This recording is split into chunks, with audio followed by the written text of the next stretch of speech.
Last week, Northwestern had this concert with Lil Uzi Vert. He uses the N-word profusely, like a ton, and there was an email sent out to students who went to this concert saying, you don't have a right to use this word, which I 100% agree with. Like, as a white person, I don't have any right. I haven't, until reparations are paid, until there's some sort of giving back, there's no right. But what do you say to, I don't know what to do when I hear my friends using this word in a song. I don't know what to do when it's all the time. Words don't have meaning without context, okay? My wife refers to me as honey. That's accepted and okay between us. If we were walking down the street together and a strange woman referred to me as honey, that wouldn't be acceptable. The understanding is I have some sort of relationship with my wife. Hopefully I have no relationship with this strange woman. When I was young and I used to go see my family in Philadelphia where my dad was from, they will all call him Billy. His name is William Paul Coates. No one in Baltimore called him Billy, and had I referred to my father as Billy, that probably would have been a problem. That's because the relationship between myself and my dad is not the same as the relationship between my dad and his mother and his sisters who he grew up with, right? We understand that.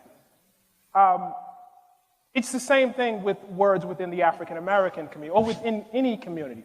My wife, with her girlfriends, will use the word bitch. I do not join in.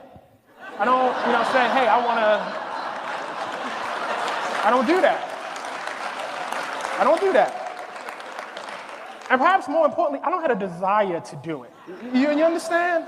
A while ago, Dan Savage was going to have this show that he was going to call Hey Faggot.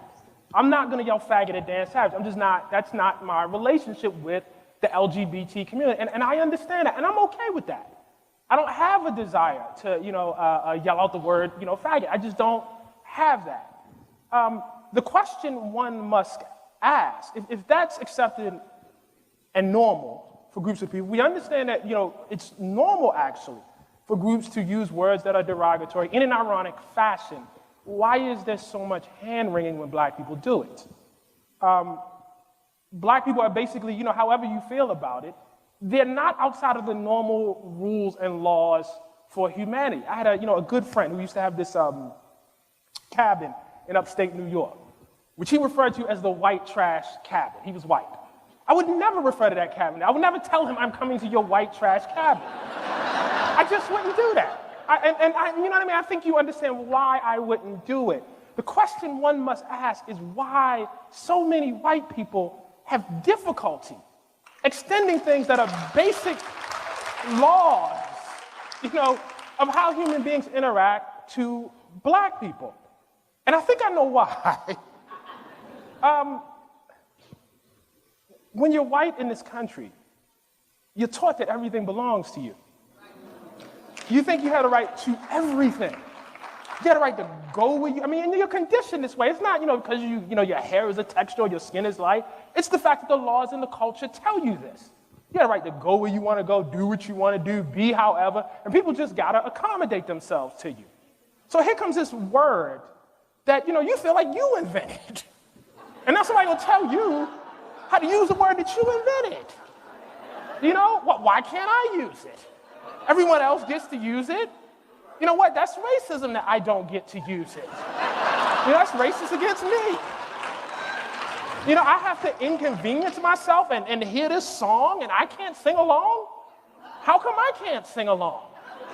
You know what I mean? And I think, for white people, I think the experience of being a hip-hop fan and not being able to use the word nigga is actually very, very insightful. It will give you just a little peek into the world of what it means to be black.